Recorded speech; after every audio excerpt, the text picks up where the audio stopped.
Welcome to Everything's Not Black and White with your hosts, Lala and Brian. What's up, everybody? Welcome to today's episode. You're like, where y'all been, Lala? I know, it's been a minute, y'all, but you know, life. I'm just going to say it, life. And sometimes there's a lot happening, but you know what? We've been thinking about y'all. We love y'all. We are back with an amazing conversation with two amazing people. You know, I love that I get to do a lot of consulting work where I meet people who are just so fascinating within themselves, but we talk about a lot of different pieces that we have both in common and in different. And what I love is that what we have in common with this couple that's here today is names, because names are important, right? Names are really a big marker of who we are. And her lovely name is LaChandra, just like mine, and spelled just like mine. And his name is Lamar, which is my grandfather's first name and my father's middle name. So you know we had to get connected. I mean, that's too many coincidences for that to happen. I gotta say, I'm feeling a little bit left out over here. I'm sorry, Brian. Like, anybody got a Brian in their family? Anybody got a Brian? No. I can't help you. No, Brian. sorry. That didn't The help. cheese stands alone. All right. Sorry about that, Brian. So you're going to be left out What's a your middle little name, bit. Brian? But we love you, Brian. Thank you for being here. Yeah. But we're really excited to have this conversation because we're going to talk about family, what family means, what it looks like when you have both a permanent and a temporary family, and the mental, physical, emotional challenges and benefits that can come on either side. So we're going to welcome to the podcast today, Lamar and LaChandra King. Welcome. Hey, Hello. Thank you. Appreciate that. So excited to have you. So when Lamar and I first met, I was doing some diversity, equity, and inclusion training, and it was virtual even. But there was so much energy that we could feel from the screen, and we ended up connecting again recently, and we're like, hey, I know you. And I'm like, hey, I know you too. And we got to talking, and we had a great coffee, and we were like, look, like, you have such a powerful story that I feel like our listeners really need to hear and learn from. And I said, bring your lovely missus, because anybody named LaChandra, hey, good people. Absolutely. For sure. So, Lamar, if you wouldn't mind kind of getting us started and give us a little bit about your background, how you grew up, and like family and what family means to you. Sure, absolutely. Thank you for that question, and thank you for having us. It's an honor to be here. So, Lamar King, I was born in Dayton, Ohio. Dayton. Yeah, absolutely. So we're residing now, my wife and I, in Columbus, Ohio, but born in Dayton. And so for me, mom had me at an early age. Mom had me at 17. And so the similarities I know with my wife as well, her mom had her when she was 17. So for me, mom, it was a lot of things uncertain during that time. Sure. You know, a lot of influences, things happening. And so for me, mom, I remember when mom got close to graduating high school, she had a teacher pull her to the side and say, why you messing with these knuckleheads? Why you playing around? You don't have much longer before you can graduate. And it was what this teacher told her, encouraged her to buckle down and to finish. And so for me, when I hear her share that story, that built some resiliency inside of me. So when she had me, there was a school that could actually, you can have your kid in a part of the building and the kids will still be going to the school. Wow. So, so from that interaction, just learning how mom finished high school started me on my journey of resiliency. So from there, I had spent some time living with aunts and going into the foster care system. So mom, during that time, as I said, was a lot of things uncertain. Mom abused drugs. Mom abused me. And henceforth, I went into the foster care system. Yeah. And for me, living with my aunts was definitely a godsend. And my aunts stepping up to the plate to take me in. And at the same time, they had kids of their own. They had other mouths they had to feed. And so it was tough for them to feed an additional mouth.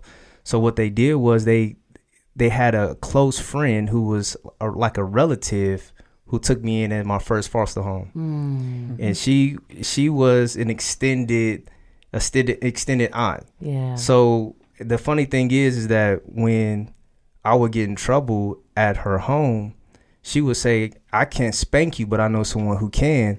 And We'll find somebody to give a spanking. Listen, honey. So she called my aunt up, and I felt the wrath a couple of times. But it is what it is. And but I was appreciative overall, the connection that I still had with my biological family. Although I was in the foster care system at this time, I still was connected to bio family. And so while mom went in prison, I still had this connection.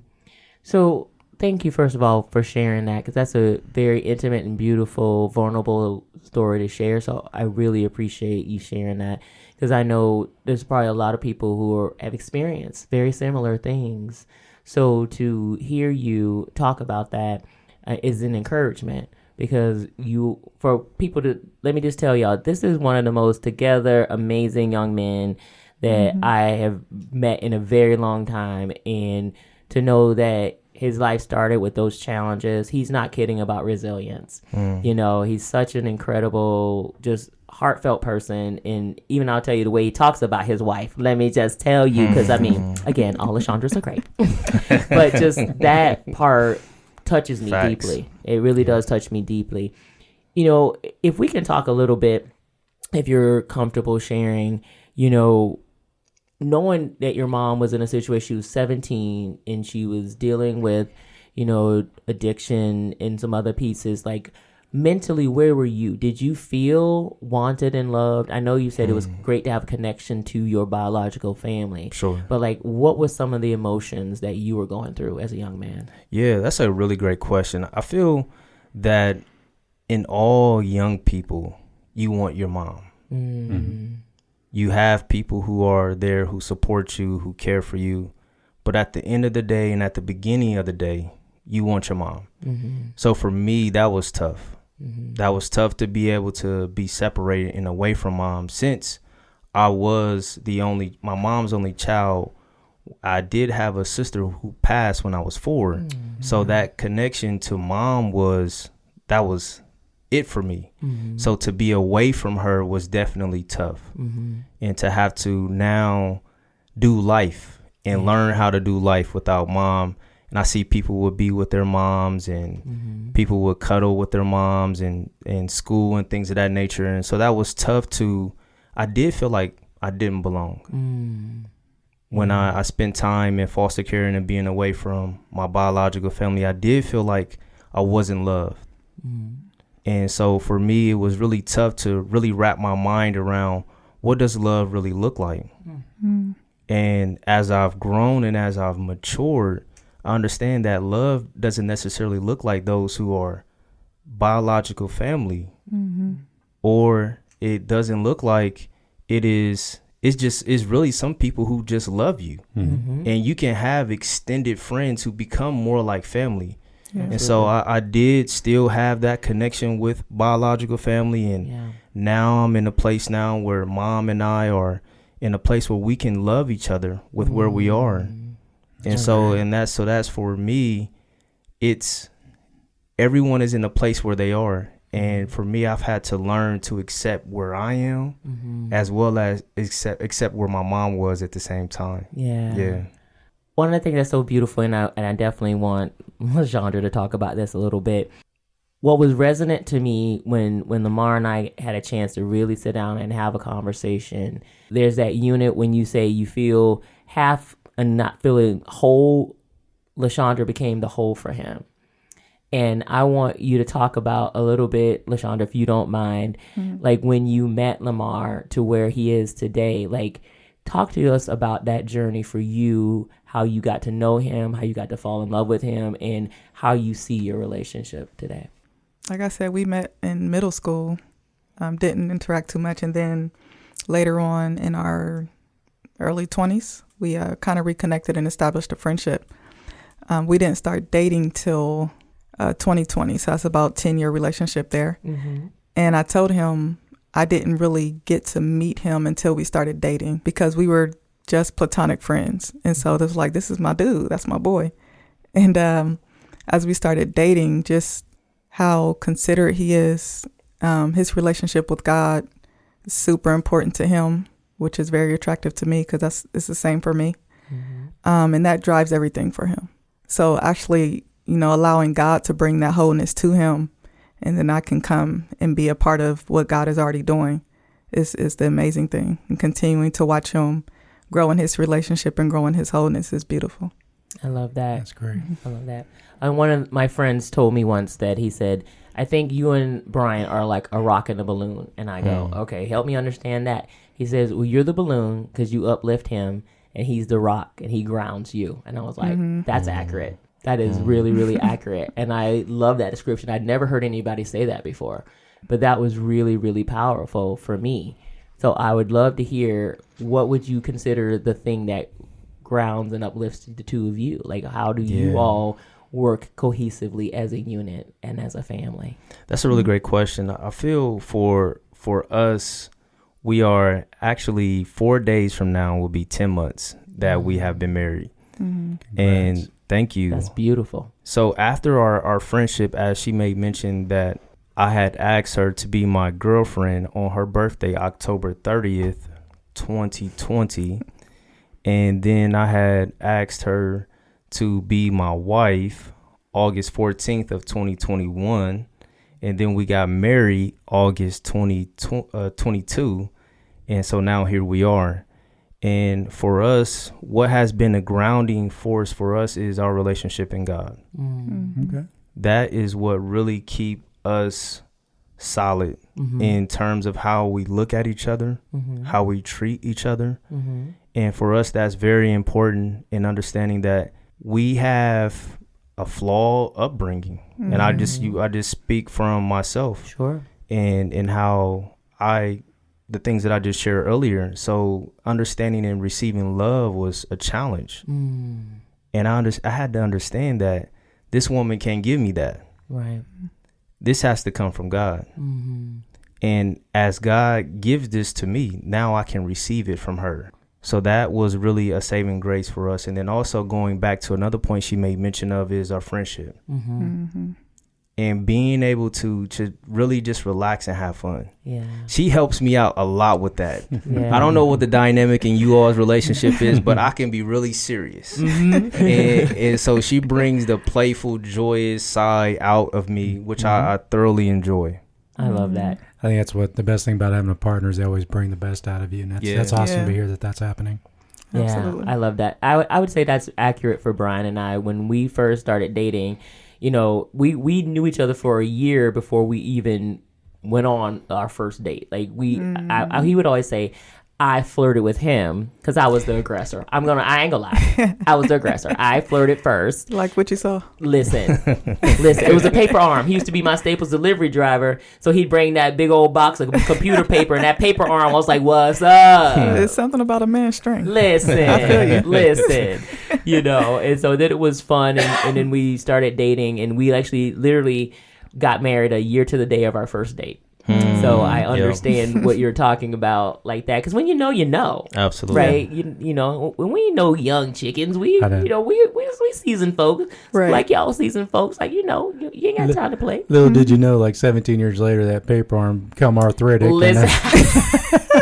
barely use that right arm now. Listen, we rub that paper arm with some biofreeze every night, but it's all right. You know what? Because that's love. Yeah, listen, that's what it is. Epsom salt baths and biofreeze, honey. Listen. Hey, this might be a little bit off topic, but I do want to ask. You said you were dating in 2020. What was it like trying to date during COVID? We didn't do nothing different. Yeah. We like to be outside a lot, so we went for walks. Okay. Yeah. Okay. We did do a lot of walks. We really enjoyed the parks here in Columbus for sure. Yeah. That's great. I love that. Yeah, beautiful. I think also too, when we walk, we spend time reading. So that was just trying to think. We really weren't, like, for Brian, we didn't even kiss. Okay. Like we held off on kissing. Like hugging was what we got into, but it was like, no, we're not going to kiss any. So it would be like the closeness of COVID being like, it was like, no, but that for us was, that worked for us. Okay. And in that journey of really just getting to know each other, really wanting to understand each other, where each other were coming from. So the fun that we had was, like she said, going on walks, being in the park, reading. Those were a lot of the things that we bowl. We've we do date night every week. Yeah. And I really do feel that was a continuation from Yeah. our friendship when we were getting to know each other. Okay. Yeah, absolutely. I love that. That's so encouraging to me on so many levels, you know, thinking about, again, you know, as I couldn't even imagine being pregnant at 17, to be 100% honest with you. I couldn't imagine. And for both of you to have that experience in trying to understand who you were as individuals and now coming together as a couple, you know, it's really so important. I think, you know, the definition, like you said, of family, it doesn't have to be by blood all the time. It doesn't. Yeah. It has to be the connection that you both want to be with each other. You want to see the best come from each other, and you want to make a difference in each other's lives and the lives of others.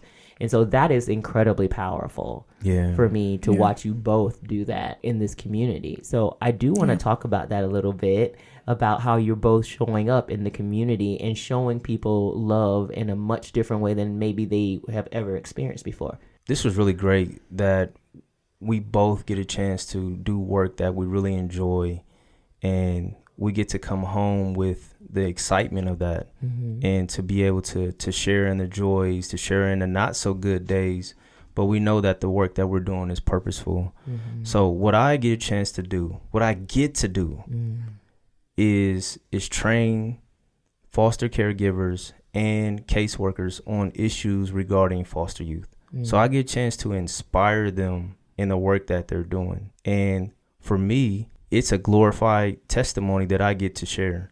And I get paid to do that and to help these folks to do their work more effectively. Love that. So I really enjoy being able to assist them and come alongside them where they may be, and to let them know I am just one example of many who have come through the foster care system and who's doing some amazing things here on this earth.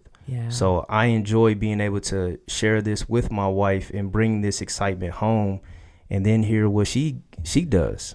And so we get a chance to kind of play off each other with that. Yeah, I love that. And what do you do, dear? One of the things that I do is I'm a basketball coach. So I coach at a high school here in Columbus. That's my first love. Yeah. Absolutely love it. Yeah. I remember I came home from work. I used to live with my sister before we got married. And she was like, how was work? And I was like, work? I was at basketball practice. So I absolutely love being able to pour into young ladies in that way. And then what I do during the day is I'm a enrollment coordinator for NCUS Tech, which is a career college. So we offer skilled trades to the community where we get grants and scholarships for them so they can come and take these trainings without having to pay anything. And then we help them get a job in the field they train in. So we do trainings in construction, IT, healthcare, advanced manufacturing, and helping the community get into jobs. I love that. That's so beautiful to me, because it's such it's stretching and reaching back to the lives that you had. And you're just like, we're going to make sure people have the best experience possible in their lives based on experiences that you all had. That is such a beautiful mark of selflessness that I just appreciate about both of you. And it's I always talk about power couples. Y'all are a power couple. Hey. Listen. Absolutely. Anything that you can do to help change youth's lives and the trajectory of their lives is incredibly special. It is incredibly special. You mentioned healthcare, and I was just curious, what the stats show, like 70 to 80% of kids that come out of foster care have some type of mental health issues that they got to deal with. And I'm curious how important taking care of mental health, especially in the Black community, from everything I understand, there's some challenges in the Black community that my wife's told me, that those needs are not being met necessarily. How do you feel about that? It's important work that the mental health is taken care of. We think about when our car breaks down, we take it to a mechanic shop. When we go and we break a bone, we go to see a doctor. And there's so many other things that we go when we have a dentist, we get a checkup. But where do we go when our mental health? Right. Where is our focus on in terms of getting that checked out? And for me, that looks like therapy. That looks like spending time with someone who I love and trust, that I can share and open up in that way. And And also, in addition to that, that looks like, what do I do with my time when I'm by myself? That's good. What kind of things am I thinking about when I'm by myself? Yeah. So for me, that's declarations that I've declared over myself. It's I am statements that I say over myself that empowers me to believe more than what I may be looking through my natural lens, but seeing myself through the lens as God sees me. So for me, that helps me keep a mental state. It's going out hooping on cats. Doing that, still doing my somewhat speedy thing on the basketball court, but still got it. It definitely still got it. So that's always fun. It's having walks and talks with my wife. Yeah. Being able to talk to her about what's going on the inside of me. Yeah. And to know that I have my friend who's going to listen and be a ear to say, hey, what you thinking is, I think you thinking what is right, or I think you should let that go, or whatever that may be. But I have her as a springboard. So what I see is it's a snowball. Yeah. And what I recognized is what things make me feel good on the inside of me. And from that, these are the things that I've seen that gives me joy, that gives me life, that gives me energy. Okay. And it gives me the understanding that if I am in a healthy place, then I can help and pour into someone else as well. Oh, absolutely. And I applaud you for doing that. Yeah. Thanks, man. Yeah, I love that. One of my favorite lines I heard somebody say is that self-care isn't selfish. And I 100% believe that, because you can't pour from an empty cup. So you've got to fill yourself up. So I love that you mentioned not only the affirmations, because I 100% believe that in speaking out and manifesting the things that you want for your life, and how you want to impact the world, from your both for spiritual perspective, but also a human in walking on this earth perspective, but then also understanding where some of your limitations are and being able to have that partner, right? Having that partner to say, hey, babe, let's think about this in a different way, because I know that's helped me and Brian so much with each other. Sometimes I might come home and I'm about something. Never. I know. I'm always calm, aren't I? I'm always calm and together, but he can just sometimes, again, he's that rock. He's kind of soothing me and like, let's talk about it, babe. Like, what can you control? Okay, if you can't control that, what are you still working on it for? Why are you worried about it? Control what you can control. And let the rest go, because it's going to be what it is, right? And so it's helped me a lot as I think about when I walk through life every day. I said, what joy can I bring to somebody today? And if it's only one person, then that day was well spent, because that one person's life has changed for the better. So I see that in both of you. And I think that's such a beautiful thing, as there's a lot of hurt people in this world, a lot of things that people are struggling with, and the fact that what you do every day is giving people hope and giving them a view and saying your past doesn't determine your future. Come on. Absolutely. Yeah. And so y'all are living proof of that. And so I am just so honored that you all welcomed the opportunity to be here and share your stories with us and our listeners, because I think it's going to really empower somebody and give somebody to say, that was my life too. This is not the end of my story. So if people want to get to know you and connect with you and kind of watch what y'all are doing so they can be a part of it, like, how can they do that? I'm on the Facebook. You can find me there at Lamar King. And you'll see a handsome black man in the suit there, and actually kissing the forehead of my bride. And then so you can find me there. And then also, I was trying to remember what my background picture was, because I remember I felt like I just had a picture of me, and I was like, hold on, it's not just me no more. So I'm there. And then also you can email me at lamarking3888@gmail.com. Awesome. Thank you. And Miss LaChandra? I am also on the Facebook. The Facebook? Under my name, LaChandra N. King. I have an Instagram handle at BeInspiredFitness33.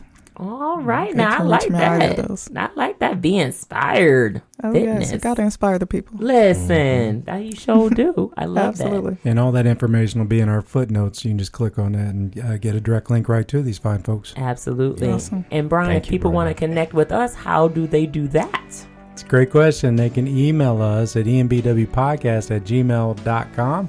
And we'd appreciate it if you'd also follow us on Facebook. We got cover art and we got new episodes that get updated every couple weeks. Thank you so much, Lamar and LaChandra. Thank you for enriching our souls today. You both are such a beautiful couple, inside and out, and we are just so pleased to have you. So thank you for spending your time with us today. Thanks, La. Absolutely. Yeah. Appreciate Thank you for that. having us. This was awesome. It was Yeah, fun. it's Y'all were fun awesome. times. And y'all did great. So we appreciate it. And Thanks, Brian. LaChandra, you're the quietest LaChandra I've ever had in this house. I appreciate that. I don't know if I can handle two of those over there. She's not so quiet. I don't He know. lied. In our house, I don't think she goes really? to No. singing. Yeah, she goes Oh. to singing and whatnot. Yeah, absolutely. I love it. 'Cause y'all are just lucky you got special women like us for sure. That's For how sure. We say Listen. that every day to ourselves. I know you Absolutely. do. And we will remind you if you don't. Yeah. That part, right? That is Right. the truth. That's Right. beautiful. Well, thank you all for listening. Thank you for tuning in. Please like, subscribe, and share. And we'll see y'all next time. Bye. Bye. Bye.